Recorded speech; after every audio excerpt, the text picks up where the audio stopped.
책을 찾아보려고 그랬는데 없었습니다. 그래서 예수님께서 언제부터 예루살렘을 향한 여행을 시작하셨는지, 그리고 그때 무슨 일들이 있었는지 한번 살펴보도록 하겠습니다.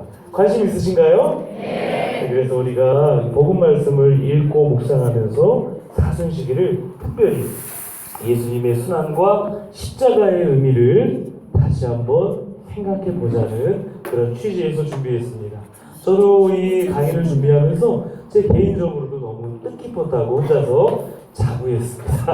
혼자서 웃었습니다. 거울 보면서. 좀 이상한 사람 같죠? 네. 한번 내용을 이렇게 넘어가 보도록 하겠습니다. 네, 우리 복음서는 크게 4복음서이지 않습니까? 어떻게 나눠질까요? 공관복음과 요한복음으로 나눠집니다. 공관복음은 같은 혹은 비슷한 관점으로 바라보는 복음들, 마테오, 마르코, 루카복음이 그렇고 요한복음은 조금 관점이 다릅니다. 잘 이미 알고 계시죠? 그런데 각 복음 말씀은 조금씩 달라요. 예를 들어 루카복음 같은 경우에는 예수님이 갈릴리아에서 이렇게 쭉 복음 선포 여행을 떠나셔서 예루살렘으로 단 한 번 올라오신 것처럼 묘사합니다. 그런데 이게 훨씬 나은 것 같습니다. 괜히 이런 거 잡으면 목소리가 굵어지고요.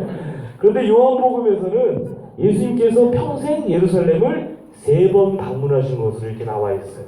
그럼 도대체 뭐가 맞는 것일까? 이러한 연대기, 시간의 흐름에 따른 서술들이 조금씩 복음서마다 차이가 납니다. 근데 우리 일반 신자분들이나 심지어 저 같은 경우에도 이것을 구분하기는 쉽지 않습니다. 왜 그럴까요? 복음서는 역사서가 아니기 때문에 그렇습니다. 복음서가 역사서라면 예수님께서 언제 태어나셔서 어렸을 때 뭐라고 이런 내용들이 날짜별로 혹은 해별로 잘 정리가 돼 있어야 하지만 복음서가 그런가요? 그렇지 않죠. 왜냐하면 복음서는 신앙 고백서이기 때문에 그렇습니다. 창세기가 어떤 과학적인 근거에서 시작한 것이 아니라 당시의 사람들의 신앙 고백이었던 것처럼 역시 복음서도 역사서나 혹은 예수님의 자서전이 아니라 신앙 고백서이다.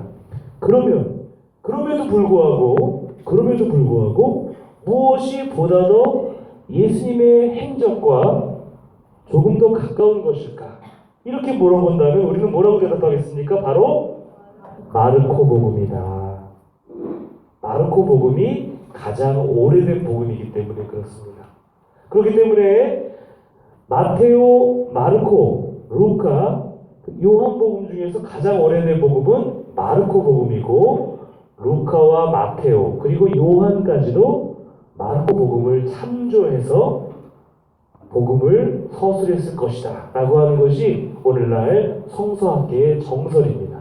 가장 오래된 복음은 마르코 복음. 그래서 오늘은 여러분들과 함께 마르코 복음의 순환 역사를 따라가 보도록 하겠습니다.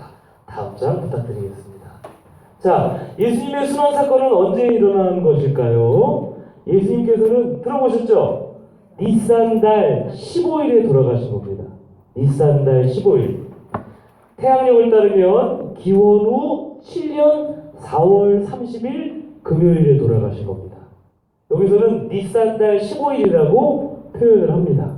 그러면 예수님은 언제 시작하신 것일까? 마르코 복음 10장 46절에 따르면 예수님은 당신의 죽음 일주일 전에 예루살렘으로의 여행을 시작한 것으로 볼 수 있다. 처음 들어보셨죠? 이거는 제 얘기가 아니라 독일의 성서학자 마이어라고 하시는 신부님이 쓰신 책을 참고한 거기 때문에 정확한 거라고 보시면 되겠습니다. 이런 내용은 저희가 접해보지 못했잖아요. 그렇죠? 복음화 사도에게 최초로 전달하는 것이라 저도 뿌듯합니다. 혼자서 거울 보고 감동을 받았어요. 너 참 잘했다. 이런 거 있죠. 자, 처음에 예수님께서는 니산 8일, 그러니까 15일에 들어가셨는데 일주일 전인 니산 8일 금요일 밤에 예리코에 도착하셨다. 예리코는 예루살렘에서 약 5km 정도 떨어진 곳이다. 한 장 넘겨주시기 바라겠습니다. 니산 9일, 그 다음 날에는 온전한 휴식을 예리코에서 취하셨습니다. 복음서에서 어떠한 내용도 전하지 않습니다. 그리고 그 다음날 니산 10일 주일날에 예루살렘에 도착하셨다. 우리는 예리코에서 예수님께서 머무르실 때 무슨 이야기를 알고 있죠? 눈먼 소경 바르티메오의 얘기를 알고 있습니다. 바르티메오는 원래 부유한 인물이었다 그럽니다. 그러다가 몰락을 해버렸죠. 그냥 몰락한 것이 아니라 눈이 보이지 않게 되었습니다. 어떻게 됐을까요? 그 바르티메오가 갖고 있던 절망감, 상실감은 엄청난 것이었겠죠. 그렇죠? 그런데 이 바르티메오가 보이지는 않지만 사람들의 이야기를 듣고 예수님께서 우리 마을에 오셨다라는 것을 알게 됩니다. 예수님께서 근처에 지나가시자 있는 힘을 다해 소리를 지릅니다. 주님, 저를 구원해 주십시오. 예수님께서 어떠시기 때문에 그렇게 소리를 지른 걸까요? 시편 154편 19편 19절에는 같이 한번 읽어보실까요? 그분은 틀림없이 구원해 주실 것입니다. 이것을 굳게 믿으신 거죠. 예수님께서 뭐라 그러십니까? 내 믿음이 너를 구원하였다. 너를 살렸다. 과연 우리가 이 바르티메오의 일화를 보면서 우리에게 얼마만큼의 믿음이 있는가? 예수님께서 우리를 구원해 주실 분임을 굳게 믿는가? 우리에게 바르티메오 같은 그 예수님을 향한 간절함, 희망이 존재하는가? 우리가 한번 우리 자신을 되물어 보았으면 우리 자신 안에 되물어 보았으면 좋겠습니다. 그런 다음에 예수님께서는 10일날, 니산 10일날, 주일날 첫 번째로 예루살렘에 입성하십니다. 예수님께서는 메시아라는 호칭을 듣습니다. 이 일주일의 기간 동안에 예수님께서 단 한 번만 예루살렘에 가신 것이 아니라 마르코복음에 의하면 3번 예루살렘을 방문하십니다. 몇 번이라고요? 3번을 방문하십니다. 역시 똑똑하셔서 금방 외우시는 것 같아요. 첫 번째로 예수님께서 예루살렘에 입성하실 때 어떤 일이 벌어질까요? 나귀를 타시고 그 다음에 입성을 하시죠. 그러면 사람들이 나뭇가지를 꺾어서 바닥을 깔아주고 옷가지를 바닥에 펼쳐놓습니다. 그러면서 뭐라 그러죠? 호산나 다윗의 이름으로 오시는 분 찬미 받으소서. 네, 처음으로 메시아라는 호칭을 듣습니다. 예수님께서 메시아라는 호칭을 들으신 적은 없으셨어요. 이때 처음으로 듣습니다. 예수님께서 예루살렘에 그렇게 입성하실 때 왜 어린 나귀를 타고 갔을까요? 아무도 사람을 태우지 않았던 나귀를 타고 가셨습니다. 왜 그럴까요? 그냥 우리 아주 백마 같은 것을 타고 가셨으면 어떠하셨을까? 그 다음에 옆에 제자들을 다 거느리고 삐까번쩍한 옷을 입고 입성하셨으면 어떠하셨을까? 예수님 모든 생애가 바로 겸손이셨죠. 그렇기 때문에 당신께서 평생을 살아오신 그 모습 그대로 들어가신 겁니다. 소박하지만 예수님께서는 이 세상의 참된 왕이시죠. 그러나 예수님께서 왕이심은 이 세상의 왕과는 차원이 다른 것이었습니다. 바로 예수님은 겸손의 왕, 평화의 왕, 자비의 왕이시기 때문에 그러했습니다. 필리피서 2장 8절에 우리 바울 사도는 이렇게 얘기합니다. 같이 한번 읽어보실까요? 자신을 낮추시어 죽음에 이르기까지 순종하신 분, 이러한 삶을 평생 살아가신 분이시죠. 바로 자기 자신을 높이는 것이 아니라 낮추셨고 권력의 확장이 아니라 자비를 퍼뜨리신 겁니다. 사랑을 퍼뜨리시고 온유를 퍼뜨리신 겁니다. 용서를 퍼뜨리시고 세상 통치자들의 통치 방식과는 전혀 다르신 왕이셨던 것이죠. 스가랴 9장 9절에는 스가랴는 구원하실 임금님께서 작은 마을에서 오시라고 예언했다. 예수님께서 나귀를 이렇게 메어 있는 나귀를 풀으신 동네 이름이 복음서에는 전해지지 않습니다. 아주 작은 마을이었던 것 같아요. 자, 우리 성서를 보면 여러분들 이거를 이해하셔야 돼요. 예수님께서는 철저하게 나는 하나님께서 태초부터 약속하신 그 약속 혹은 예언을 성취하러 왔다. 이루려고 왔다. 그렇죠? 들어보셨죠? 그래서 성경을 이해하실 때 우리는 특별히 약속과 성취 혹은 예언과 성취라는 큰 틀 안에서 예수님께서는 당신 자신을 이해하셨고 그렇게 생활하셨다. 살아가셨다. 그렇게 십자가에서 돌아가셨다라고 보시면 되겠습니다. 이해되시죠? 네. 바로 이 지카리아의 예언을 그대로 실현하신 겁니다. 모든 부분들이 다 그래요. 예수님께서 왜 돌아가셨는가? 당신께서 이사야서에 나오는 고난받는 야훼의 종으로 당신 자신을 생각하셨기 때문이다. 하느님의 어린 양이라고 생각하셨기 때문이다. 모든 이들을 위해서 당신 자신의 생명을 바칠 거라고 예언되어 있는 그 구약의 예언을 따르시기 위함이었다. 예수님 자신도 스스로를 이러한 약속의 성취, 예언의 성취로 보셨습니다. 한 장 더 넘겨보실까요? 자, 시편 6편 2절에 우리 한번 같이 읽어보실까요? 겉옷대신 우리의 마음을 깔아주십시다. 예수님께서도 어김없이 우리에게 오십니다. 우리가 뭘 해드려야 될까요, 여러분들? 시편의 말씀이 너무 가슴에 와닿지 않습니까? 올리브가지나 다른 나무가지나 우리의 겉옷이 아니라 우리의 마음을 깔아드리는 것이 어떤가? 당시의 사람들은 나귀를 타고 오시는 예수님께 최대한 본인들이 가지고 있는 정성을 표현한 겁니다. 가난한 사람들이 할 수 있는 게 뭘까요? 자신의 옷을 입고 있는 옷을 벗어서 그 나귀 밑에 깔아드리는 것 아니겠습니까?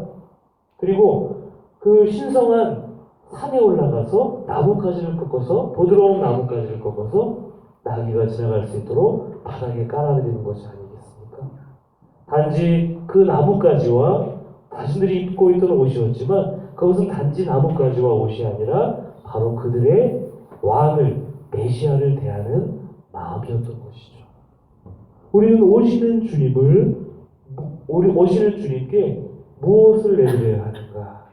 우리의 마음을 내어드려야 합니다. 우리의 순수한 믿음, 사랑, 희망을 그분이 타고 계시는 나귀 발밑에 깔아놓아야 하겠다라는 생각을 해봅니다. 호산나, 다윗의 이름으로 오시는 주님 참미 받으소서. 호산나는 무슨 뜻입니까? 한번 읽어보실까요? 오 주님, 저를 구해 주십시오. 오 주님, 저를 구해 주십시오.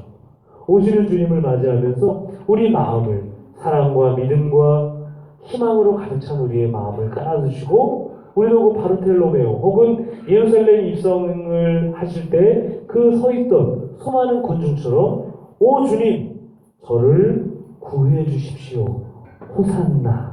호산나라고 외쳐야 하는 것이죠. 느낌이 오시죠? 네. 호산나 한번 해보실까요? 호산나. 좋습니다.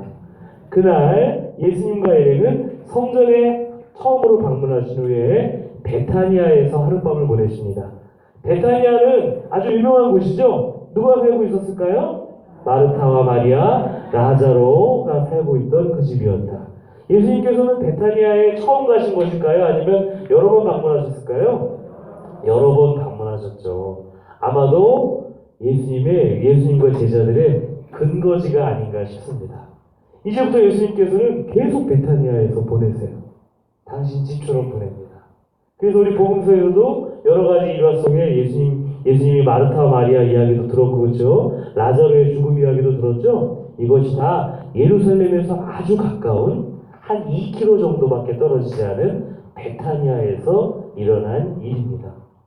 집이 어떤 크기인지 모르겠지만 적어도 예수님과 제자들이 들어갈 정도면 그렇게 작지는 않았겠죠, 그렇죠? 한 3평 이런데 12제자와 예수님이 머물 수 있지는 않았을 거 아닙니까, 그렇죠? 그러니까 그만큼의 큰 공간이 아니었나 추정해 봅니다. 네, 한 장 넘겨주십시오.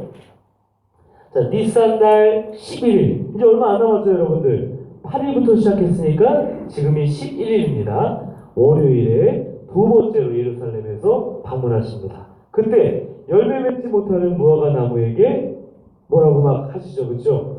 저주 말씀도 하시고 그 다음에 그 유명한 성전을 정화하시는 사건들이 나옵니다. 환전 상인들과 여러 가지 그 상인들을 내쫓으시고 막 채찍도 휘두르시는 과격한 모습도 볼 수가 있습니다. 그리고 그날 밤 역시 베타니아에서 머무십니다. 여러분들이 열매 맺지 못하는 무화과 나무를 보면서 어떤 묵상을 하셨는지 모르겠습니다. 복음서에도 뭐라고 되어 있냐면 그때는 무화과 나무가 열매를 맺는 철이 아니라 그랬어요. 그런데 예수님께서는 시장기를 느끼시고 무화과 나무에서 뭐 좀 취하려고 그러시다가 열매가 맺지 않는 것을 보고 저주의 말씀을 하십니다. 예수님이 이상한 것일까요? 아니면 이 안에 어떠한 신앙적인 상징이 들어있는 것일까요? 정답은 신앙적인 상징이 들어있는 것이죠. 상징이 들어있는 겁니다. 바로 같이 한번 읽어보실까요? 우리 신앙은 열매를 맺어야 합니다. 당시에는 율법주의가 팽배한 그러한 시대였습니다. 율법을 철저히 지키는 것을 통해서 구원을 받는다고 생각했어요. 그러나 그것은 열매를 맺지 못했습니다. 우리의 신앙도 마찬가지입니다. 우리가 신앙생활을 열심히 하지만 그 안에서 이루어지는 무언가 열매가 없다면 언젠간 시들어버리고 말라버리게 되는 것이죠. 그 열매는 무엇일까? 우리가 한번 좀 이따 살펴보도록 하겠습니다. 한 장을 넘겨주시기 바랍니다. 예수님께서 시장하셨다라고 무화과나무, 멀리 있는 무화과나무를 보시고 시장하셨다라는 그런 내용이 나옵니다. 복음서에서 우리는 이런 장면들을 만날 수 있죠. 예수님께서 굶주리셨다. 예수님께서 눈물을 흘리셨다. 제일 먼저 눈물을 흘리신 게 어딜까요? 라자로의 죽음을 보고 눈물을 흘리셨고 그 전에 마음으로는 그 5,000명을 먹이신 기적 그 즈음에는 측은한 마음이 드셨잖아요. 목자 없는 양떼 같은 그런 수많은 군중들을 보면서 측은한 마음이 드셨기도 하셨고 그리고 예수님께서 목마르셨고 사마리아 여인에게 물을 달라고 청하지 않습니까? 그렇죠? 그리고 십자가상에서도 목마르다. 과연 이것이 무엇일까? 첫 번째로 예수님은 우리와 똑같은 인간이셨다. 예수님이 하느님이십니까? 하느님이시죠. 예수님이 하느님이십니까? 어유 잘 아시네요. 그러면 예수님은 하느님이시면서 우리와 똑같은 인간이셨습니까? 예, 그렇습니다. 예수님은 하느님이십니다. 그런데 당신 자신을 한없이 낮추셔서 인간이 되신 것이죠. 어떤 사람들이 이렇게 얘기합니다. 아유, 그것은 말도 안 돼. 예수님은 원래 하느님인데 그냥 껍데기처럼 인간의 가면이나 탈을 쓴 거야. 가면이나 탈을 쓴 거야. 그러니까 예수님은 실제로 굶주리지도 않으셨고 눈물을 흘리시지도 않으셨고 목마르지도 않으셨고 십자가의 고통도 거짓이야. 맞는 걸까요? 틀린 걸까요? 틀린 것입니다. 예수님은 하느님이셨어요. 그러나 당신 자신을 한없이 낮추셔서 우리와 똑같은 인간이 되셨습니다. 우리가 느끼는 굶주림과 우리가 느끼는 슬픔과 우리가 느끼는 목마름을 고스란히 당신께서도 체험하신 것이죠. 그렇기 때문에 우리의 굶주림, 우리의 슬픔, 우리의 목마름은 의미 없는 것이 아니라 예수님과 연결되어 있는 겁니다. 그분은 우리와 똑같은 인간이셨기 때문에 우리의 굶주린 배고픔을 아시고 우리의 슬픔을 아시고 우리의 목마름을 아신다. 사마리아 지방에 들리셨을 때 사마리아 여인에게 물을 달라고 청하죠. 그렇죠? 그렇죠? 근데 예수님께서 뭐라 그러십니까? 내가 영원한 생명을 주는 그런 사람인 줄 알았더라면 네가 나에게 청했을 것이다 라고 얘기했어요. 바로 예수님의 이런 모든 것들은 당신 자신만을 위한 것이 아니라 우리 모두를 위한 것이었다. 예수님을 믿는 사람은 영적으로나 육적으로나 굶주리지 않을 것이며 슬프지 않을 것이며 목마르지 않을 것이다. 영원한 배부름과 영원한 위로와 영원한 생수가 예수 그리스도에게서 나온다. 그 선물을 우리에게 일러주고 있는 겁니다. 예수님께서도 우리가 똑같이 그렇게 당합니다. 인간이 겪는 것을 겪으시고 그 다음에 영원히 사라지지 않는 선물을 우리에게 주고자 하신 것이죠. 예수 그리스도를 믿는 사람, 그분을 따르는 사람들에게는 이것이 선물로 주어질 겁니다. 예수님께서는 우리 신앙의 열매를 맺어야 되는 것처럼 우리의 응답을 바라십니다. 그냥 믿습니다라고 끝내는 것은 우리 신앙생활에 큰 의미가 없을 수도 있습니다. 무엇인가를 우리가 응답을 해야 되는 것이죠. 이런 것들이 있습니다, 여러분들. 열매 맺지 못하는 무화과나무 같은 것들이 있어요. 첫 번째로 실천 없는 신앙. 실천 없는 신앙. 그 다음에 이기주의, 개인주의, 소비주의가 그렇습니다. 특별히 프란치스코 교황님께서는 이 두 가지를 가장 현대의 우리 신앙을 위협하는 요소로 꼽으셨죠. 첫 번째는 개인주의, 두 번째는 소비주의. 이 개인주의와 소비주의 안에 복음 말씀이 지향하는 사랑의 나눔, 이웃을 향한 사랑, 하나님을 향한 사랑이 숨쉴 수가 없습니다. 결국은 말라버리게 되는 것이죠. 무화과 나무처럼 말입니다. 그러니까 우리는 열매 맺는 신앙을 위해서 이런 것들을 철저하게 경계해야 됩니다. 그리고 이런 것들을 극복하는 것은 우리의 의지에 달려있다.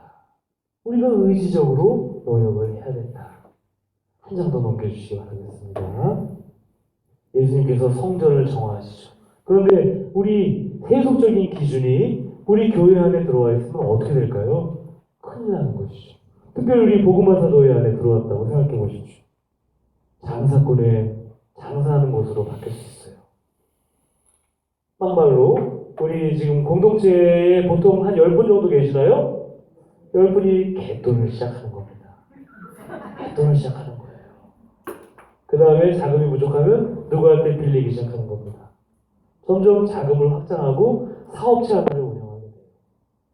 이 자금을 확보하기 위해서는 사람들을 더 많이 모아야겠죠, 그렇죠? 그러니까 열심히 선교를 합니다. 하나님 보시기에 좋은 그런 모습일까요? 모르겠어요. 경제적인 관계가 딱 끝이 나게 되면 모두가 다 뿔뿔이 흩어집니다. 갯돈을 들고 누군가가 튀게 되면 모든 것들이 다 깨지게 되는 것이죠. 세상의 기준은 그렇습니다. 그리고 이런 기준 안에서는 우리가 용서하고 인내하고 자비를 베풀어 줄 수가 없어요.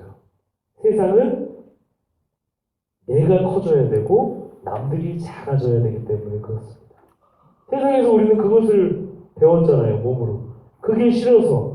그것이 사람 사는 삶이 아니고 하나님께서 우리에게 주신 본래의 삶이 아니기 때문에 이 자리에 오신 것이고 신앙생활을 하는 것이 아니겠습니까? 우리는 철저하게 사랑하고 타인을 존중하며 타인에게 내 자신을 내어주는 사랑을 추구하고 있습니다. 그렇기 때문에 세상의 기준이 아니라 그리스도의 말씀, 그리스도의 사랑이 기준이 되어야 하는 것이겠습니다. 사랑과 같이 한번 읽어보실까요? 사랑과 자비와 겸손, 용서와 평화와 인내가 우리 공동체 안에 가득해야 됩니다. 그 어떤 것도 이것보다 더 큰 가치가 되어서는 안 되겠습니다.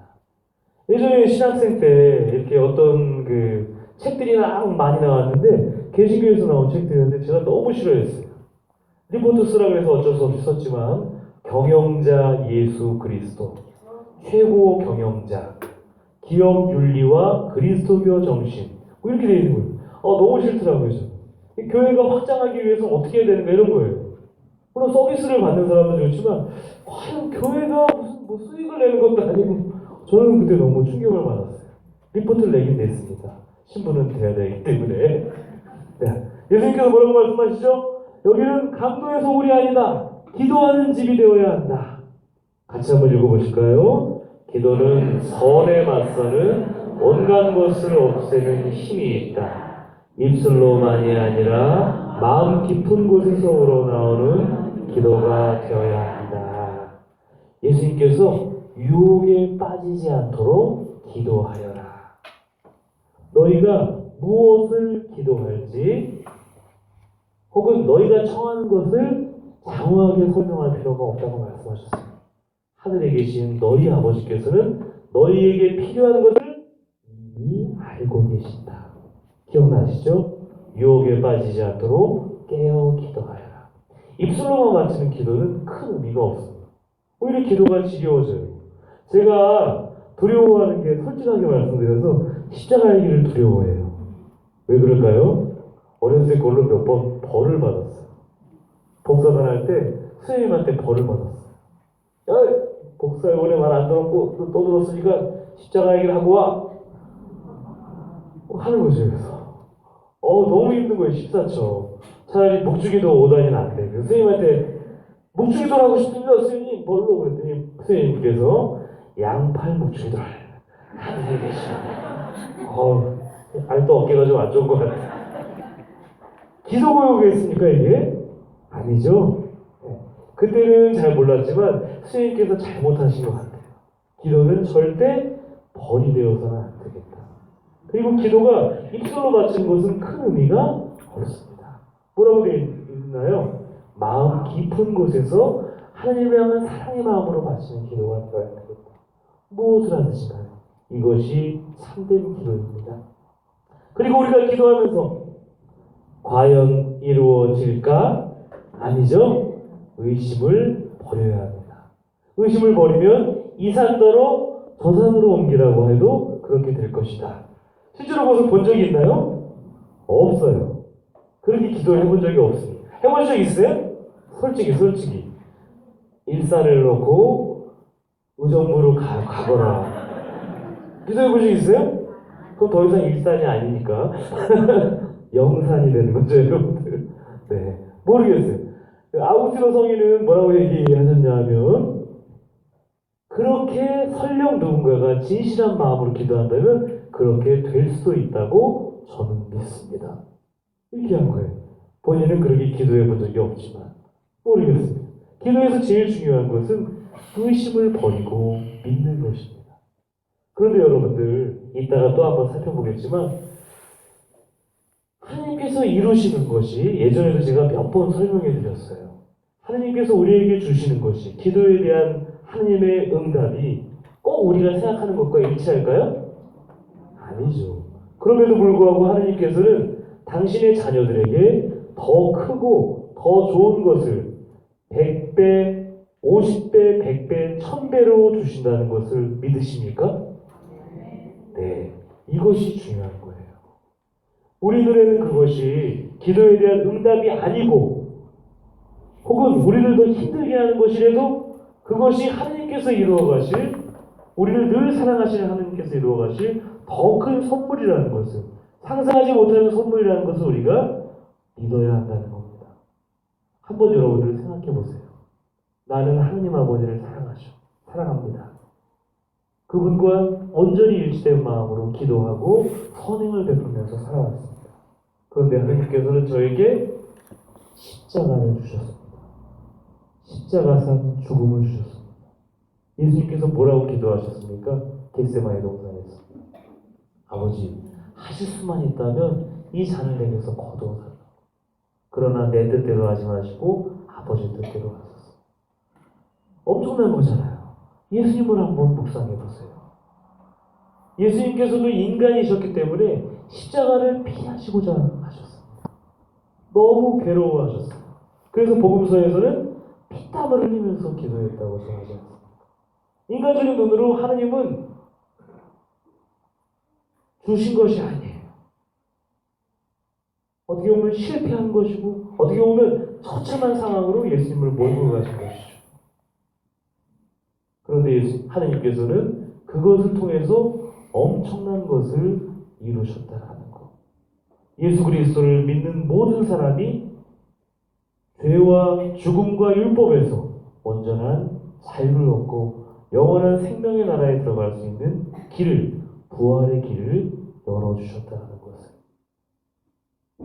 박해도, 고통도, 어떠한 위협도 예수 그리스도를 통해서 드러난 하나님의 사랑에서 우리를 갈라놓을 수 없다는 것을 보여주신 것이죠.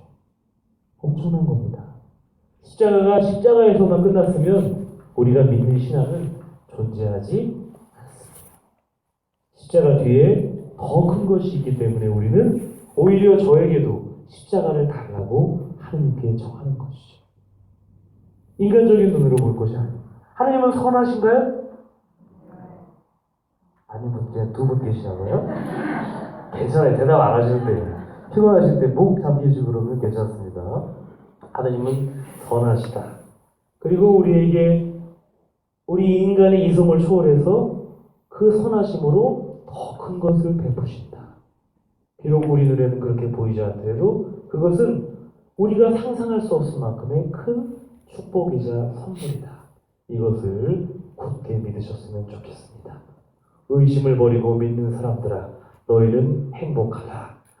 한 장 넘겨주시기 바라겠습니다. 자, 드디어 이제 좀 시간이 지나가고 있네요. 그렇죠? 얼마 안 남았어요. 니산 10일 화요일에 세 번째로 예루살렘을 방문하십니다. 그리고 제자들과 함께 말라 죽은 무화과 나무를 확인합니다. 그리고 성전에서 종교 수장들과 토론을 벌이고 신전에서 대중들을 가리킵니다. 여기에 많은 토론 내용들이 있어요.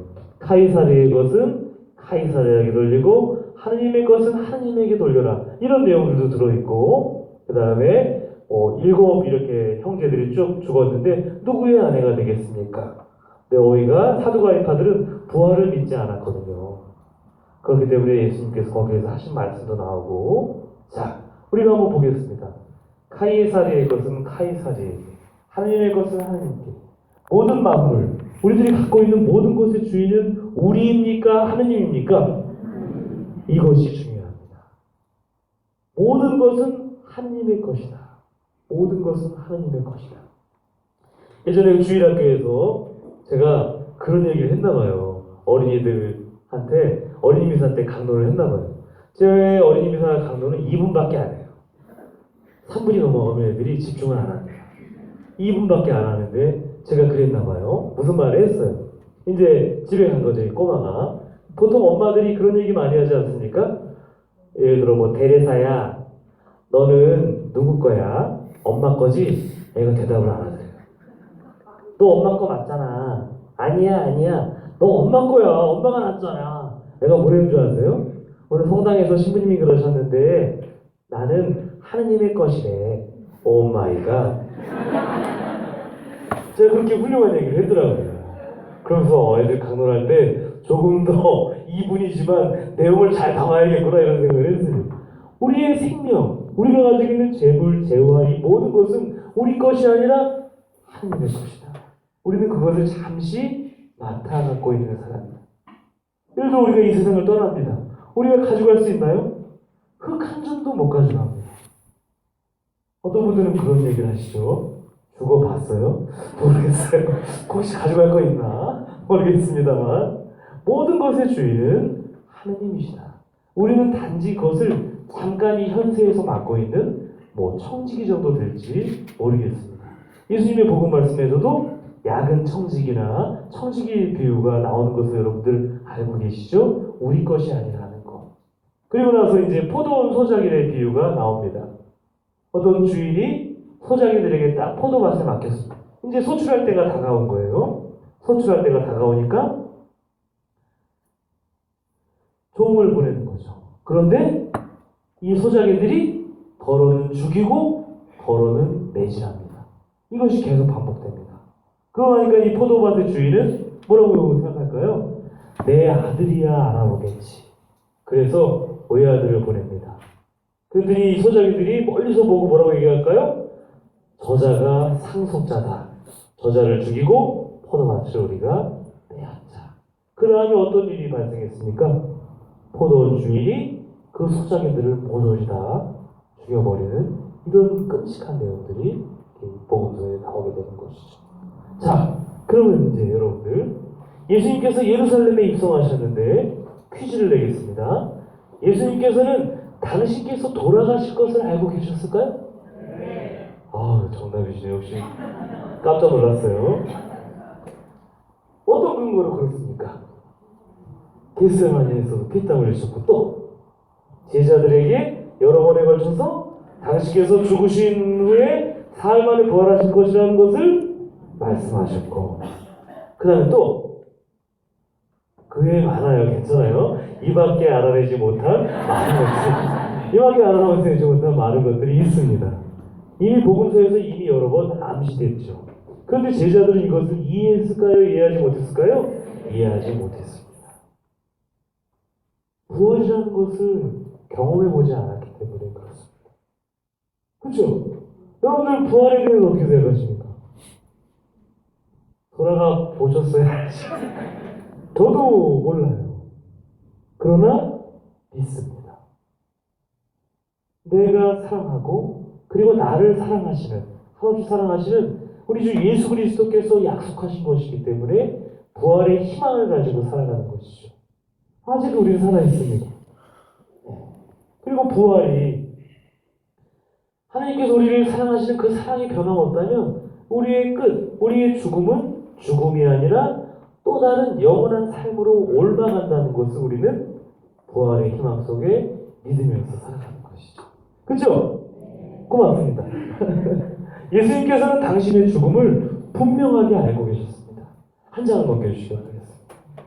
자, 복음 말씀으로 한번 우리 여기까지 한번 읽어보도록 하겠습니다. 나는 착한 목자이다. 벗을 위하여 목숨을 바치는 사랑.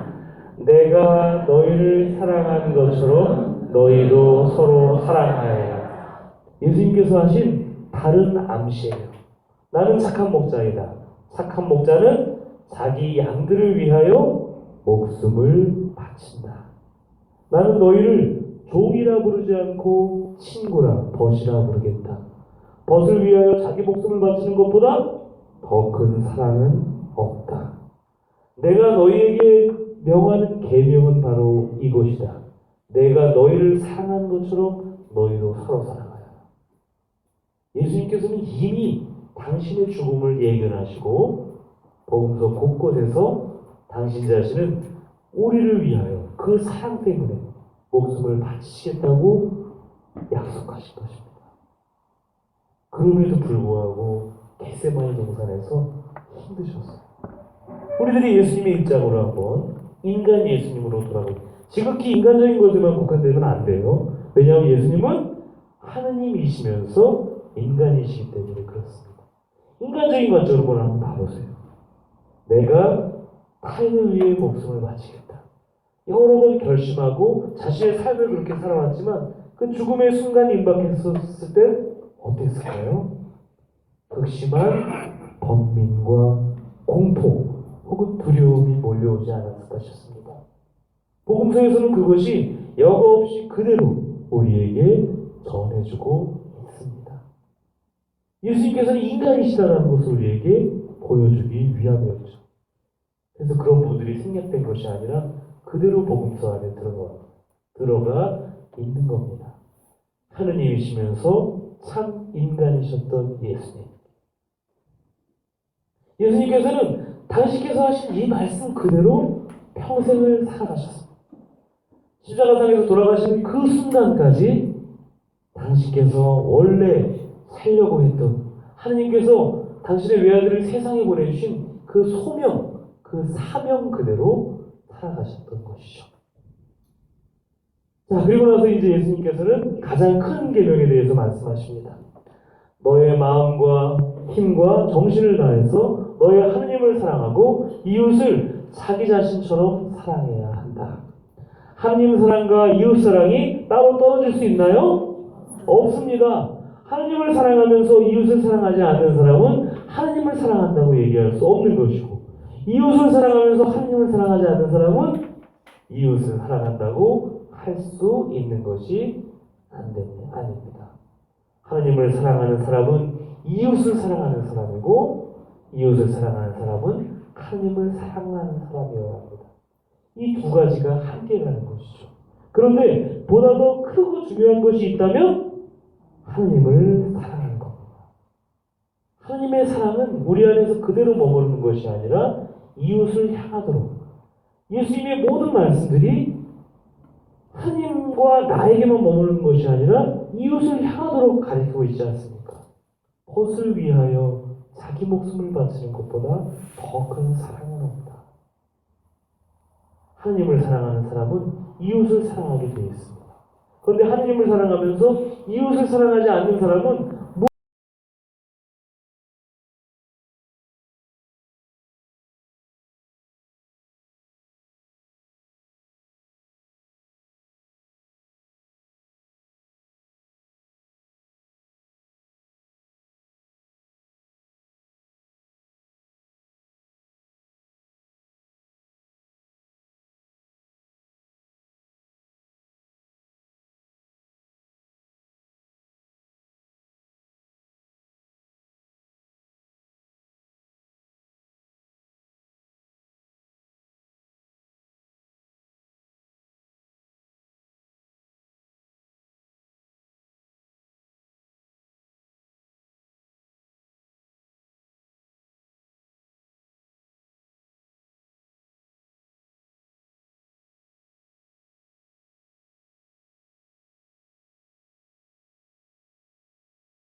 책을 찾아보려고 그랬는데 없었습니다.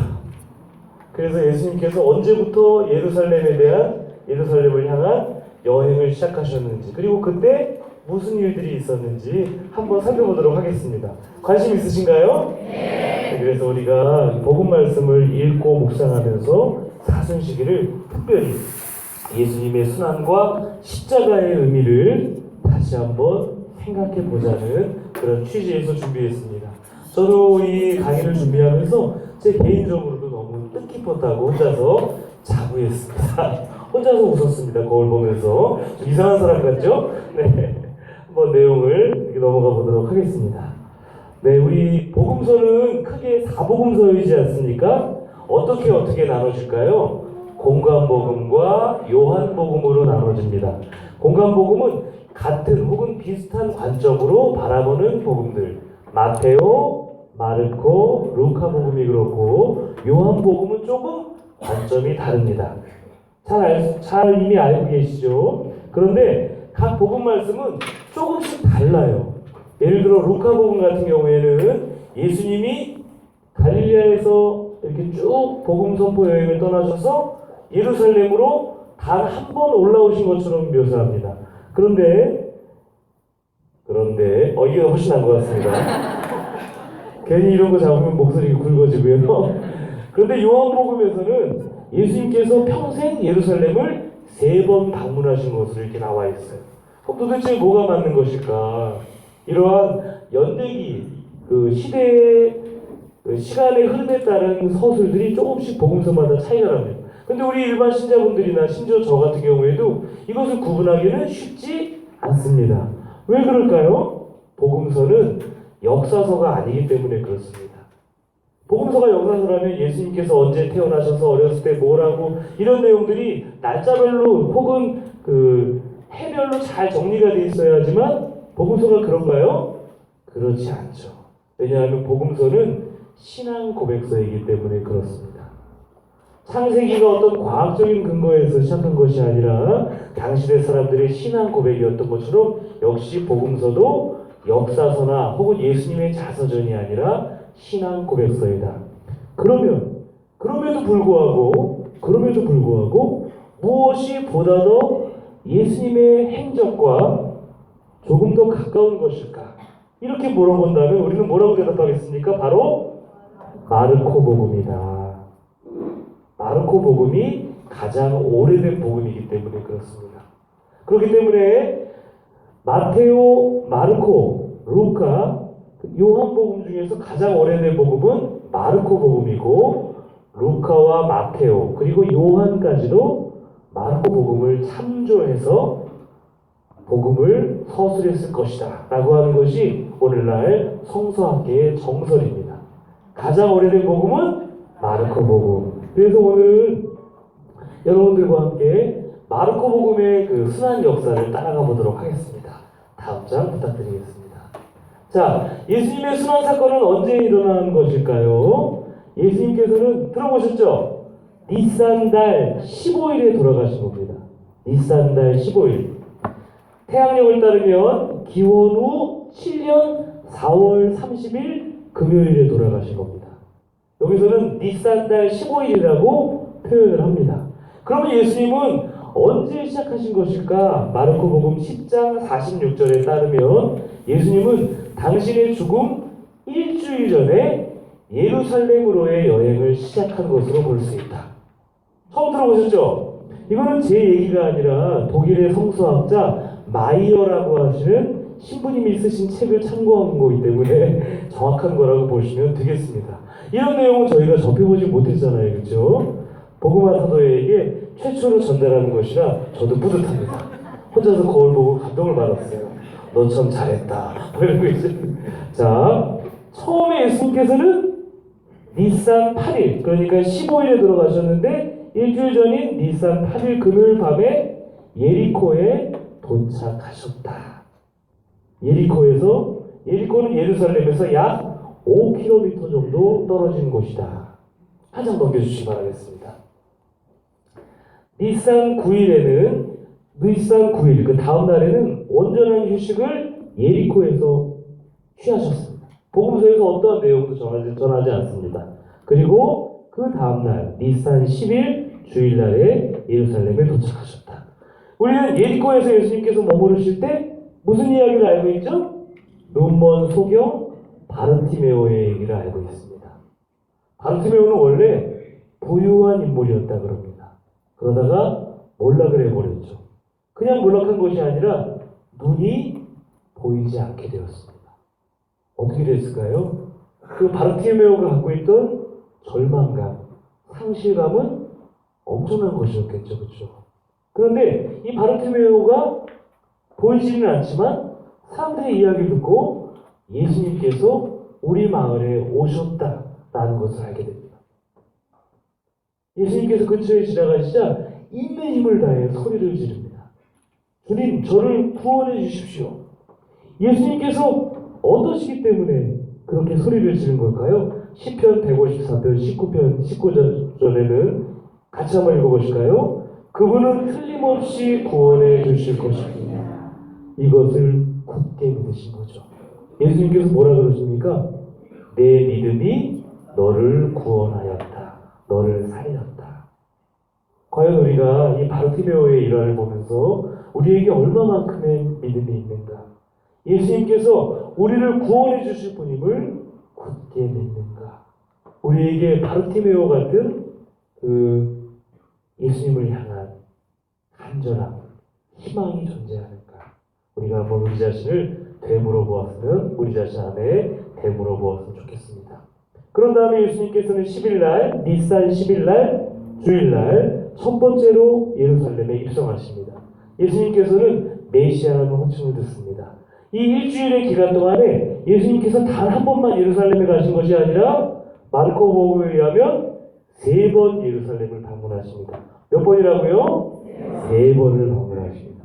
역시 똑똑하셔서 금방 외우시는 것 같아요. 첫 번째로 예수님께서 예루살렘에 입성하실 때 어떤 일이 벌어질까요? 나귀를 타시고 그 다음에 입성을 하시죠.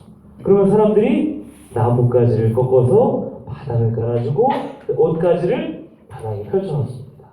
그러면서 뭐라 그러죠? 호산나 다윗의 이름으로 오시는 분 찬미 받으소서. 네, 처음으로 메시아라는 호칭을 듣습니다. 예수님께서 메시아라는 호칭을 들으신 적은 없으셨어요. 이때 처음으로 듣습니다. 예수님께서 예루살렘에 그렇게 입성하실 때 왜 어린 나귀를 타고 갔을까요? 아무도 사람을 태우지 않았던 나귀를 타고 가셨습니다. 왜 그럴까요? 그냥 우리 아주 백마 같은 것을 타고 가셨으면 어떠하셨을까? 그 다음에 옆에 제자들을 다 거느리고 삐까번쩍한 옷을 입고 입성하셨으면 어떠하셨을까? 예수님 모든 생애가 바로 겸손이셨죠. 그렇기 때문에 당신께서 평생을 살아오신 그 모습 그대로 들어가신 겁니다. 소박하지만 예수님께서는 이 세상의 참된 왕이시죠. 그러나 예수님께서 왕이심은 이 세상의 왕과는 차원이 다른 것이었습니다. 바로 예수님은 겸손의 왕, 평화의 왕, 자비의 왕이시기 때문에 그러했습니다. 필리피서 2장 8절에 우리 바울 사도는 이렇게 얘기합니다. 같이 한번 읽어보실까요? 자신을 낮추시어 죽음에 이르기까지 순종하신 분, 이러한 삶을 평생 살아가신 분이시죠. 바로 자기 자신을 높이는 것이 아니라 낮추셨고 권력의 확장이 아니라 자비를 퍼뜨리신 겁니다. 사랑을 퍼뜨리시고 온유를 퍼뜨리신 겁니다. 용서를 퍼뜨리시고 세상 통치자들의 통치 방식과는 전혀 다르신 왕이셨던 것이죠. 스가랴 9장 9절에는 스가랴는 구원하실 임금님께서 작은 마을에서 오시라고 예언했다. 예수님께서 나귀를 이렇게 메어 있는 나귀를 풀으신 동네 이름이 복음서에는 전해지지 않습니다. 아주 작은 마을이었던 것 같아요. 자, 우리 성서를 보면 여러분들 이거를 이해하셔야 돼요. 예수님께서는 철저하게 나는 하나님께서 태초부터 약속하신 그 약속 혹은 예언을 성취하러 왔다. 이루려고 왔다. 그렇죠? 들어보셨죠? 그래서 성경을 이해하실 때 우리는 특별히 약속과 성취 혹은 예언과 성취라는 큰 틀 안에서 예수님께서는 당신 자신을 이해하셨고 그렇게 생활하셨다. 살아가셨다. 그렇게 십자가에서 돌아가셨다라고 보시면 되겠습니다. 이해되시죠? 네. 바로 이 지카리아의 예언을 그대로 실현하신 겁니다. 모든 부분들이 다 그래요. 예수님께서 왜 돌아가셨는가? 당신께서 이사야서에 나오는 고난받는 야훼의 종으로 당신 자신을 생각하셨기 때문이다. 하느님의 어린 양이라고 생각하셨기 때문이다. 모든 이들을 위해서 당신 자신의 생명을 바칠 거라고 예언되어 있는 그 구약의 예언을 따르시기 위함이었다. 예수님 자신도 스스로를 이러한 약속의 성취, 예언의 성취로 보셨습니다. 한 장 더 넘겨보실까요? 자, 시편 6편 2절에 우리 한번 같이 읽어보실까요? 겉옷대신 우리의 마음을 깔아주십시다. 예수님께서도 어김없이 우리에게 오십니다. 우리가 뭘 해드려야 될까요, 여러분들? 시편의 말씀이 너무 가슴에 와닿지 않습니까? 올리브가지나 다른 나무가지나 우리의 겉옷이 아니라 우리의 마음을 깔아드리는 것이 어떤가? 당시의 사람들은 나귀를 타고 오시는 예수님께 최대한 본인들이 가지고 있는 정성을 표현한 겁니다. 가난한 사람들이 할 수 있는 게 뭘까요? 자신의 옷을 입고 있는 옷을 벗어서 그 나귀 밑에 깔아드리는 것 아니겠습니까? 그리고 그 신성한 산에 올라가서 나뭇가지를 꺾어서 부드러운 나뭇가지를 꺾어서 나귀가 지나갈 수 있도록 바닥에 깔아드리는 것이 아니겠습니까? 단지 그 나뭇가지와 자신들이 입고 있던 옷이었지만 그것은 단지 나뭇가지와 옷이 아니라 바로 그들의 왕을 메시아를 대하는 마음이었던 것이죠. 우리는 오시는 주님께 무엇을 내드려야 하는가? 우리의 마음을 내어드려야 합니다. 우리의 순수한 믿음, 사랑, 희망을 그분이 타고 계시는 나귀 발밑에 깔아놓아야 하겠다라는 생각을 해봅니다. 호산나, 다윗의 이름으로 오시는 주님 참미 받으소서. 호산나는 무슨 뜻입니까? 한번 읽어보실까요? 오 주님, 저를 구해 주십시오. 오 주님, 저를 구해 주십시오. 오시는 주님을 맞이하면서 우리 마음을 사랑과 믿음과 희망으로 가득 찬 우리의 마음을 깔아주시고 우리도 그 바르텔로메오 혹은 예루살렘 입성을 하실 때 그 서 있던 수많은 군중처럼 오 주님, 저를 구해 주십시오. 호산나 라고 외쳐야 하는 것이죠. 느낌이 오시죠? 네. 호산나 한번 해보실까요? 호산나. 좋습니다.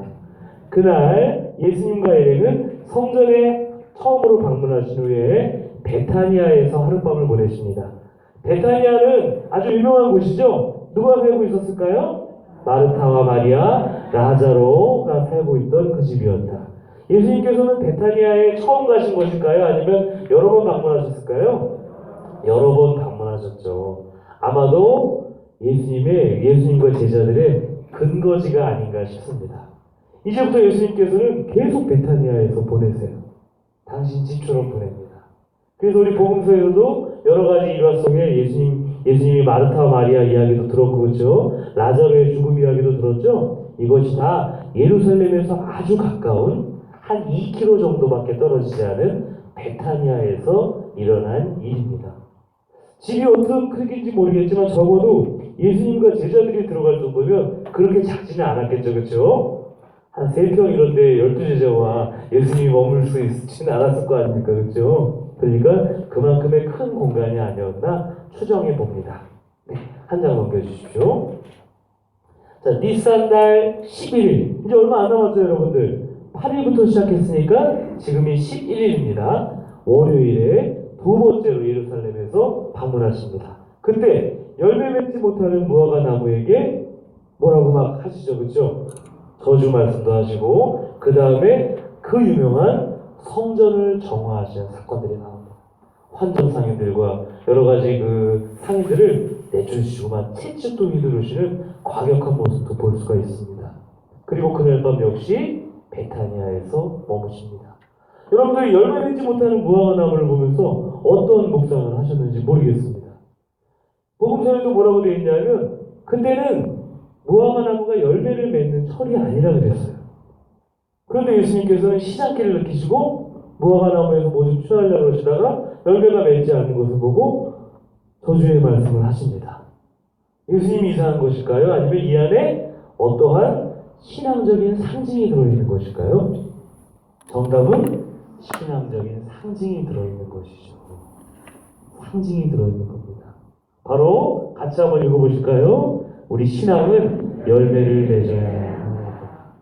당시에는 율법주의가 팽배한 그러한 시대였습니다. 율법을 철저히 지키는 것을 통해서 구원을 받는다고 생각했어요. 그러나 그것은 열매를 맺지 못했습니다. 우리의 신앙도 마찬가지입니다. 우리가 신앙생활을 열심히 하지만 그 안에서 이루어지는 무언가 열매가 없다면 언젠간 시들어버리고 말라버리게 되는 것이죠. 그 열매는 무엇일까? 우리가 한번 좀 이따 살펴보도록 하겠습니다. 한 장을 넘겨주시기 바랍니다. 예수님께서 시장하셨다라고 무화과나무, 멀리 있는 무화과나무를 보시고 시장하셨다라는 그런 내용이 나옵니다. 복음서에서 우리는 이런 장면들을 만날 수 있죠. 예수님께서 굶주리셨다. 예수님께서 눈물을 흘리셨다. 제일 먼저 눈물을 흘리신 게 어딜까요? 라자로의 죽음을 보고 눈물을 흘리셨고, 그 전에 마음으로는 그 5,000명을 먹이신 기적 그 즈음에는 측은한 마음이 드셨잖아요. 목자 없는 양떼 같은 그런 수많은 군중들을 보면서 측은한 마음이 드셨기도 하셨고, 그리고 예수님께서 목마르셨고 사마리아 여인에게 물을 달라고 청하지 않습니까? 그렇죠? 그리고 십자가상에서도 목마르다. 과연 이것이 무엇일까? 첫 번째로 예수님은 우리와 똑같은 인간이셨다. 예수님이 하느님이십니까? 하느님이시죠. 예수님이 하느님이십니까? 아유, 잘 아시네요.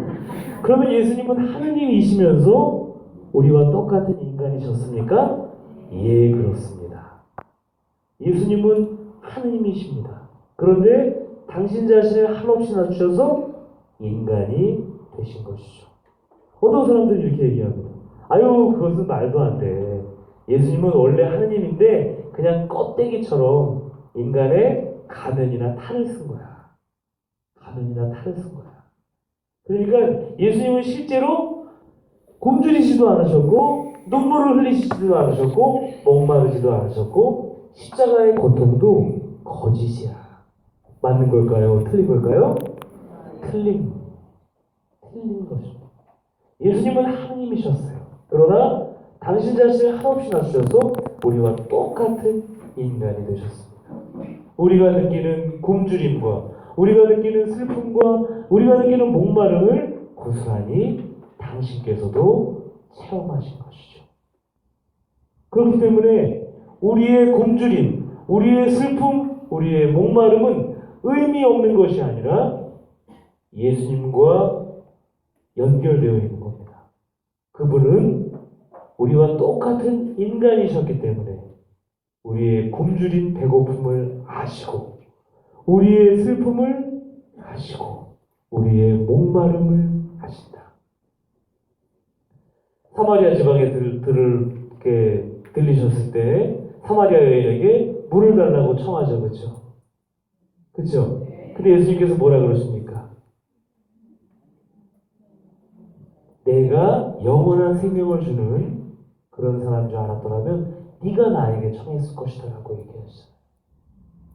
바로 예수님의 이런 모든 것들은 당신 자신만을 위한 것이 아니라 우리 모두를 위한 것이었다. 예수님을 믿는 사람은 영적으로나 육적으로나 굶주리지 않을 것이며 슬프지 않을 것이며 목마르지 않을 것이다.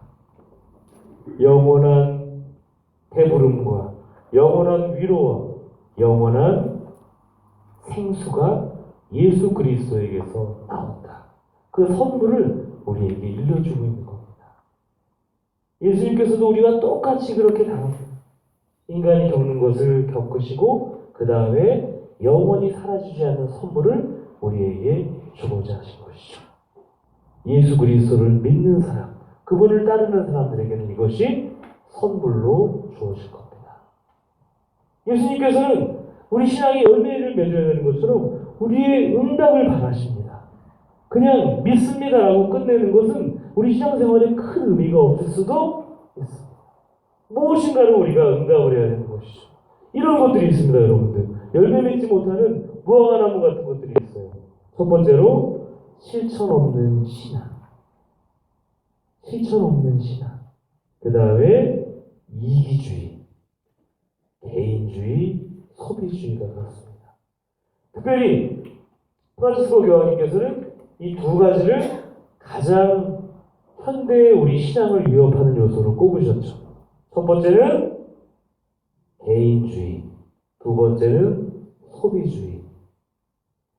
이 개인주의와 소비주의 안에 복음 말씀이 지향하는 사랑의 나눔, 이웃을 향한 사랑, 하나님을 향한 사랑이 숨쉴 수가 없습니다. 결국은 말라버리게 되는 것이죠. 무화과 나무처럼 말입니다. 그러니까 우리는 열매 맺는 신앙을 위해서 이런 것들을 철저하게 경계해야 됩니다. 그리고 이런 것들을 극복하는 것은 우리의 의지에 달려있다. 우리가 의지적으로 노력을 해야 된다. 한 장 더 넘겨주시기 바라겠습니다. 예수님께서 성전을 정하시죠. 그런데 우리 세속적인 기준이 우리 교회 안에 들어와 있으면 어떻게 될까요? 큰일 나는 것이죠. 특별히 우리 복음화 사도회 안에 들어왔다고 생각해 보십시오. 장사꾼의 장사하는 곳으로 바뀔 수 있어요. 막말로 우리 지금 공동체에 보통 한 10분 정도 계시나요? 10분이 갯돈을 시작하는 겁니다. 갯돈을 시작하는 거예요. 그 다음에 자금이 부족하면 누구한테 빌리기 시작하는 겁니다. 점점 자금을 확장하고 사업체 하나를 운영하게 돼요. 이 자금을 확보하기 위해서는 사람들을 더 많이 모아야겠죠, 그렇죠? 그러니까 열심히 선교를 합니다. 하나님 보시기에 좋은 그런 모습일까요? 모르겠어요. 경제적인 관계가 딱 끝이 나게 되면 모두가 다 뿔뿔이 흩어집니다. 갯돈을 들고 누군가가 튀게 되면 모든 것들이 다 깨지게 되는 것이죠. 세상의 기준은 그렇습니다. 그리고 이런 기준 안에서는 우리가 용서하고 인내하고 자비를 베풀어 줄 수가 없어요. 세상은 내가 커져야 되고 남들이 작아져야 되기 때문에 그렇습니다. 세상에서 우리는 그것을 배웠잖아요, 몸으로. 그게 싫어서. 그것이 사람 사는 삶이 아니고 하나님께서 우리에게 주신 본래의 삶이 아니기 때문에 이 자리에 오신 것이고 신앙생활을 하는 것이 아니겠습니까? 우리는 철저하게 사랑하고 타인을 존중하며 타인에게 내 자신을 내어주는 사랑을 추구하고 있습니다. 그렇기 때문에 세상의 기준이 아니라 그리스도의 말씀, 그리스도의 사랑이 기준이 되어야 하는 것이겠습니다. 사랑과 같이 한번 읽어보실까요? 사랑과 자비와 겸손, 용서와 평화와 인내가 우리 공동체 안에 가득해야 됩니다. 그 어떤 것도 이것보다 더 큰 가치가 되어서는 안 되겠습니다. 예전에 신학생 때 이렇게 어떤 그 책들이 많이 나왔는데 개신교에서 나온 책들이었는데 제가 너무 싫어했어요. 리포트 쓰라고 해서 어쩔 수 없이 썼지만 경영자 예수 그리스도, 최고 경영자, 기업 윤리와 그리스도교 정신 뭐 이렇게 되어 있는 거예요. 너무 싫더라고요. 교회가 확장하기 위해서 어떻게 해야 되는가 이런 거예요. 물론 서비스를 받는 사람도 좋지만 과연 교회가 무슨 뭐 수익을 내는 것도 아니고 저는 그때 너무 충격을 받았어요. 리포트를 내긴 냈습니다. 신분은 돼야 되기 때문에. 네. 예수님께서 뭐라고 말씀하시죠? 여기는 강도의 소굴이 아니다. 기도하는 집이 되어야 한다. 같이 한번 읽어보실까요?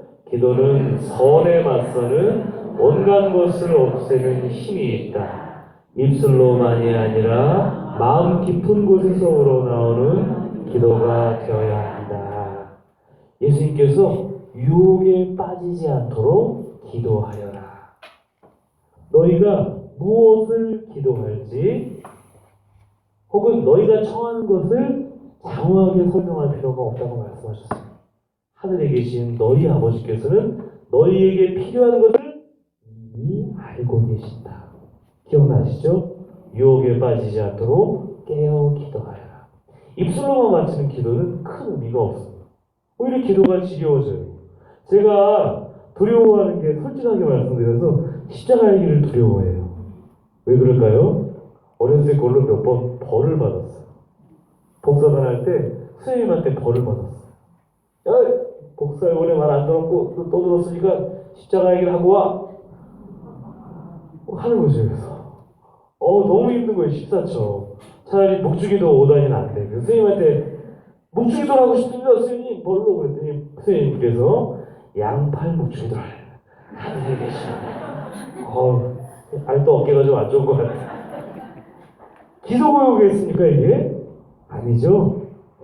그때는 잘 몰랐지만 스님께서 잘못하신 것 같아요. 기도는 절대 벌이 되어서는 안 되겠다.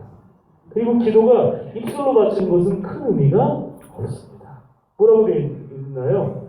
마음 깊은 곳에서 하나님을 향한 사랑의 마음으로 바치는 기도가 되어야 되겠다. 무엇을 하든지 간에 이것이 참된 기도입니다.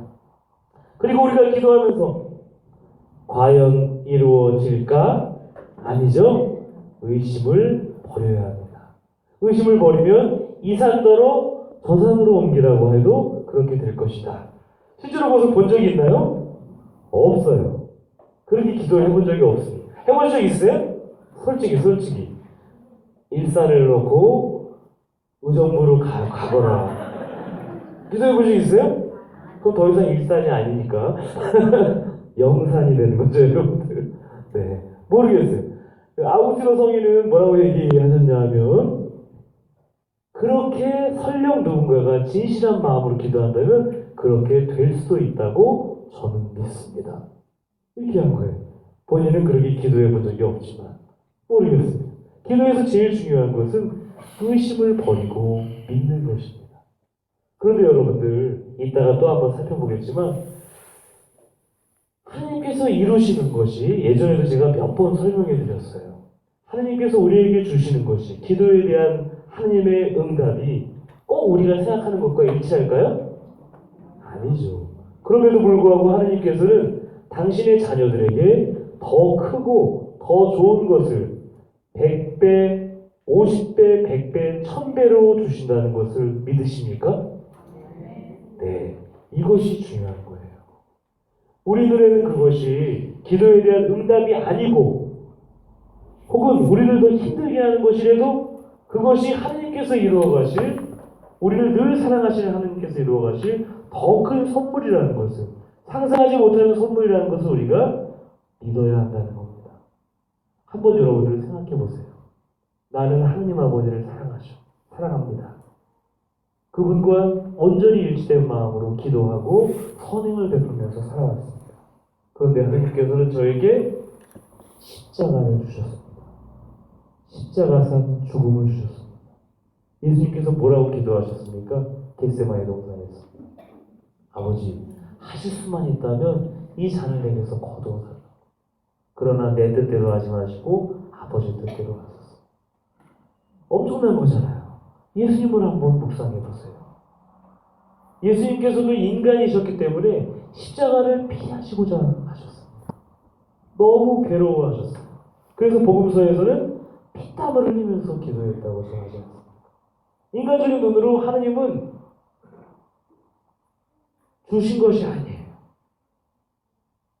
어떻게 보면 실패한 것이고 어떻게 보면 처참한 상황으로 예수님을 몰고 가신 것이죠. 그런데 하나님께서는 그것을 통해서 엄청난 것을 이루셨다는 것. 예수 그리스도를 믿는 모든 사람이 죄와 죽음과 율법에서 온전한 자유를 얻고 영원한 생명의 나라에 들어갈 수 있는 길을, 부활의 길을 열어주셨다는 것을.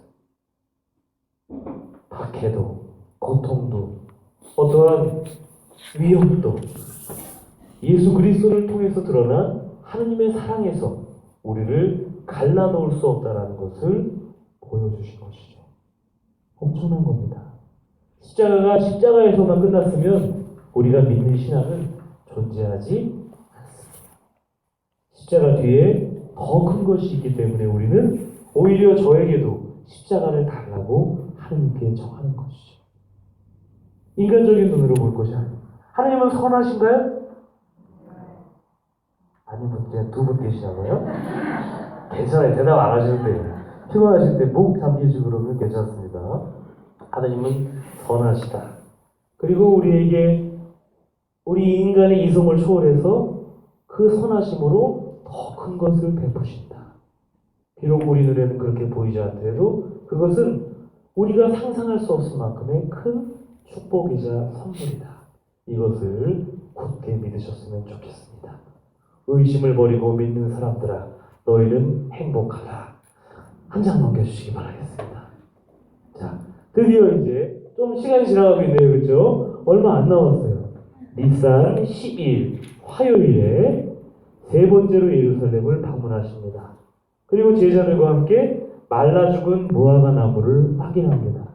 그리고 성전에서 종교 수장들과 토론을 벌이고 신전에서 대중들을 가리킵니다. 여기에 많은 토론 내용들이 있어요. 카이사르의 것은 카이사르에게 돌리고 하느님의 것은 하느님에게 돌려라. 이런 내용들도 들어있고 그 다음에 7 이렇게 형제들이 쭉 죽었는데 누구의 아내가 되겠습니까? 너희가 사두가이파들은 부활을 믿지 않았거든요. 그렇기 때문에 예수님께서 거기에서 하신 말씀도 나오고 자, 우리가 한번 보겠습니다. 카이사르의 것은 카이사르에게 하느님의 것은 하느님께 모든 만물, 우리들이 갖고 있는 모든 것의 주인은 우리입니까? 하느님입니까? 이것이 중요합니다. 모든 것은 하느님의 것이다. 모든 것은 하느님의 것이다. 예전에 주일학교에서 제가 그런 얘기를 했나봐요. 어린이들한테 어린이 미사 때 강론을 했나봐요. 제 어린이 미사 강론은 2분밖에 안 해요. 3분이 넘어가면 애들이 집중을 안 합니다. 2분밖에 안 하는데 제가 그랬나봐요. 무슨 말을 했어요. 이제 집에 간 거죠, 이 꼬마가. 보통 엄마들이 그런 얘기 많이 하지 않습니까? 예를 들어 뭐 테레사야, 너는 누구 거야? 엄마 거지? 애가 대답을 안 하더래요. 너 엄마 거 맞잖아. 아니야. 너 엄마 거야. 엄마가 낳았잖아. 애가 뭐라는 줄 아세요? 오늘 성당에서 신부님이 그러셨는데 나는 하느님의 것이래. 오 마이 갓. 제가 그렇게 훌륭한 얘기를 했더라고요. 그러면서 애들 강론할 때 조금 더 2분이지만 내용을 잘 담아야겠구나 이런 생각을 했어요. 우리의 생명, 우리가 가지고 있는 재물, 재화, 이 모든 것은 우리 것이 아니라 하느님의 것이다. 우리는 그것을 잠시 맡아 갖고 있는 사람이다. 예를 들어 우리가 이 세상을 떠납니다. 우리가 가져갈 수 있나요? 흙 한 점도 못 가져갑니다. 어떤 분들은 그런 얘기를 하시죠.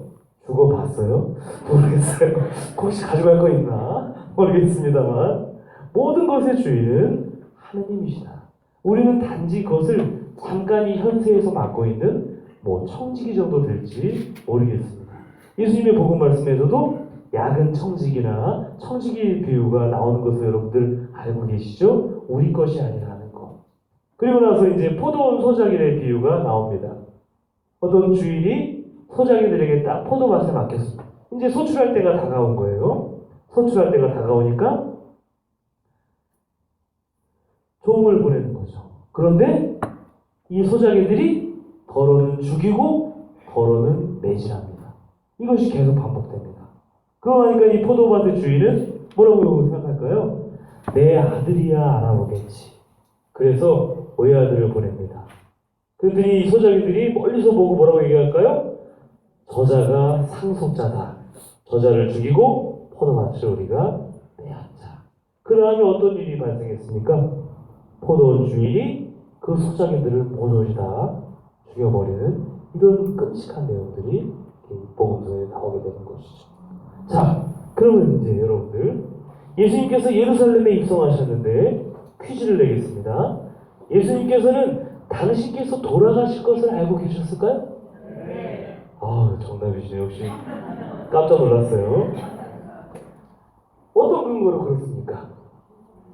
겟세마니에서도 피땀 흘리셨고 또 제자들에게 여러 번에 걸쳐서 당신께서 죽으신 후에 사흘 만에 부활하실 것이라는 것을 말씀하셨고 그 다음에 또 그 외에 많아요. 괜찮아요. 이밖에 알아내지 못한 많은 것들. 이밖에 알아내지 못한 많은 것들이 있습니다. 이미 복음서에서 이미 여러 번 암시됐죠. 그런데 제자들은 이것을 이해했을까요? 이해하지 못했을까요? 이해하지 못했습니다. 부활이라는 것을 경험해보지 않았기 때문에 그렇습니다. 그렇죠? 여러분들 부활에 대해서 어떻게 생각하십니까? 돌아가 보셨어요? 저도 몰라요. 그러나 믿습니다. 내가 사랑하고 그리고 나를 사랑하시는, 한없이 사랑하시는 우리 주 예수 그리스도께서 약속하신 것이기 때문에 부활의 희망을 가지고 살아가는 것이죠. 아직 우리는 살아있습니다. 그리고 부활이 하나님께서 우리를 사랑하시는 그 사랑이 변함없다면 우리의 끝, 우리의 죽음은 죽음이 아니라 또 다른 영원한 삶으로 올라간다는 것을 우리는 부활의 희망 속에 믿으면서 살아가는 것이죠. 그렇죠? 고맙습니다. 예수님께서는 당신의 죽음을 분명하게 알고 계셨습니다. 한 장을 넘겨주시기 바라겠습니다. 자, 복음 말씀으로 한번 우리 여기까지 한번 읽어보도록 하겠습니다. 나는 착한 목자이다. 벗을 위하여 목숨을 바치는 사랑. 내가 너희를 사랑한 것처럼 너희도 서로 사랑하여라. 예수님께서 하신 다른 암시예요. 나는 착한 목자이다. 착한 목자는 자기 양들을 위하여 목숨을 바친다. 나는 너희를 종이라 부르지 않고 친구라, 벗이라 부르겠다. 벗을 위하여 자기 목숨을 바치는 것보다 더 큰 사랑은 없다. 내가 너희에게 명하는 계명은 바로 이것이다. 내가 너희를 사랑하는 것처럼 너희도 서로 사랑하라. 예수님께서는 이미 당신의 죽음을 예견하시고 복음서 곳곳에서 당신 자신은 우리를 위하여 그 사랑 때문에 목숨을 바치시겠다고 약속하신 것입니다. 그럼에도 불구하고 겟세마네 동산에서 힘드셨어요.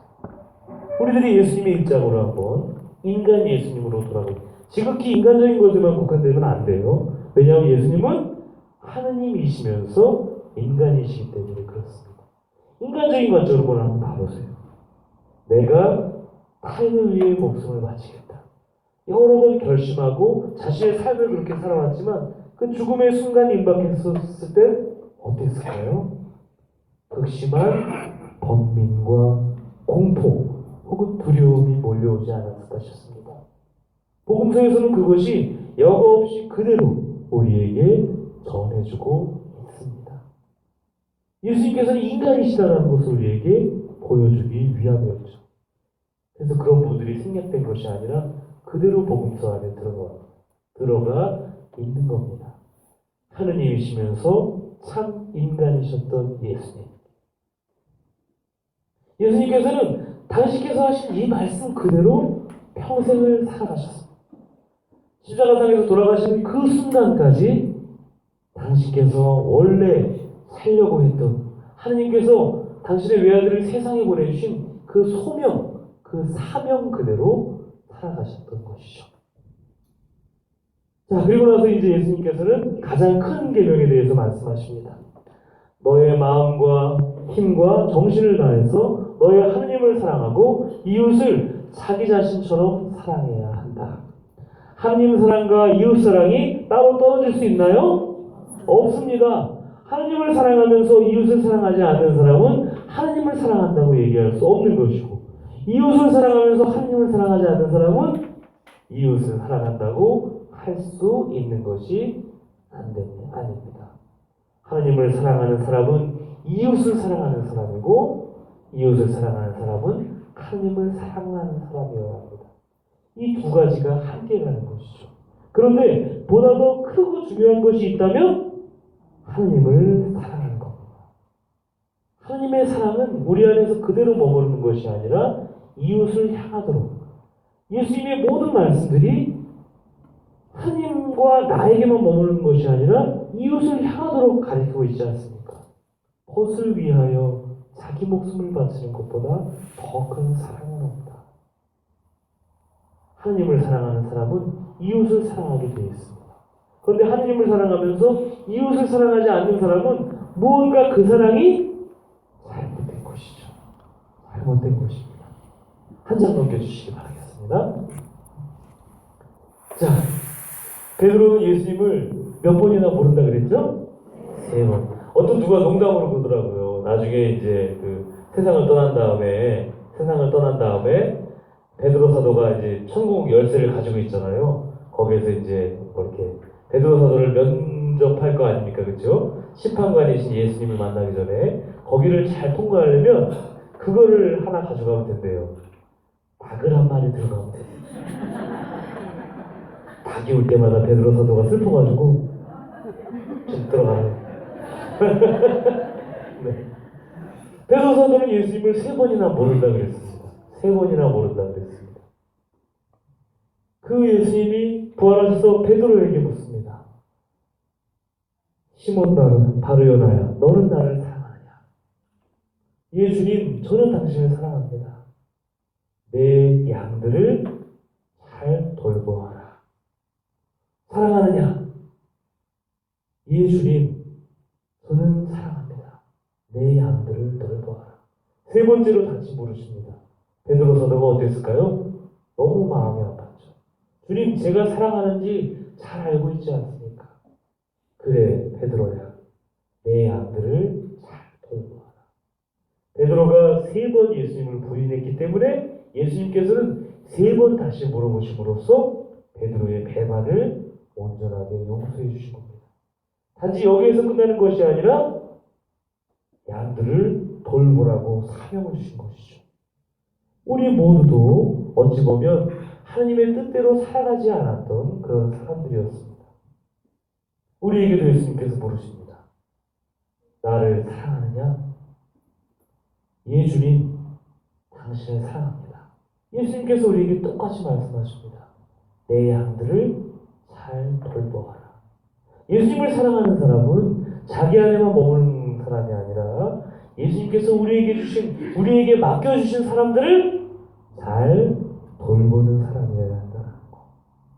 그리스도를 하느님을 사랑하는 것과 가족 혹은 이웃 사랑은 나뉘어질 수 있는 것이 아닙니다. 예수님께서 우리에게 똑같이 물으시고 우리 주변에 우리에게 맡겨주신 사람들을 잘 돌보라고 이야기해 주실 겁니다. 하나님께서 우리에게 주신 사랑은 바로 그러한 사랑이기 때문에 그렇습니다. 그리고 나서 마르코복음 12장 41절에서는 가난한 과부의 헌금 이야기가 나옵니다. 자, 수익이 1,000,000원이에요. 어떤 사람이 월 수익 1,000,000원, 어떤 사람은 월 수익 100,000원이에요. 1,000,000원의 사람이 100,000원을 냈습니다. 100,000원을 갖고 있는 사람이 200,000원을 헌금으로 냈어요. 예를 들어 뭐가 더 큰 걸까요? 그렇죠. 당연하죠. 1억을 갖고 있는 사람이 100,000원을 냈습니다. 100,000원을 가지고 있는 사람이 100,000원을 냈어요. 뭐가 더 큰 걸까요? 정답을 잘 아시네. 봉헌의 양이 중요하지 않습니다. 우리들은 흔히들 내가 많이 가지고 있기 때문에, 내가 별로 가지고 있지 못하기 때문에 요것밖에 못 냅니다. 하느님 부끄러워하는 거예요. 아니에요. 그런 건 의미가 없어요. 양이 중요한 게 아니라 내가 얼마나 마음을 담느냐, 내 의지를 담느냐가 중요합니다. 놀랍게도 가난한 가부는 동전 2잎을 넣었지만 복음서에서는 예수님께서 자신이 가진 모든 것을 넣었다고 한 거죠. 이거는 어마어마한 겁니다. 우리 복음서에서 자기 재산의 절반을 나눠주겠다고 한 자케오 이야기를 알고 있죠? 자케오는 어마어마한 부자였습니다. 그러니까 이만큼을 떠줘도 아마 엄청난 액수의 금액이 남을 거예요. 하지만 가난한 과부는 전 재산이 동전 2잎밖에 되지 않았습니다. 자신이 가진 전부를 내어놓는 것이죠. 자신의 의지와 자신의 선한 마음 모든 것을 담은 것입니다. 천국에 가는 것은 우리 돈으로 금전의 액수로 살 수 있는 것이 아니라 그 안에 얼마만큼 우리의 선한 의지를 담고 우리의 마음을 담는 것인가가 이 비유 말씀에서 드러납니다. 평내성당에 제가 의정부교 오픈가하고 왔을 때 감동받았던 이야기를 해드리고 잠깐 쉬겠습니다. 더 진행하면 큰일 날 것 같아요. 눈이 점점 옆으로 찢어지고 계세요. 네, 좀 쉬시는 게 좋을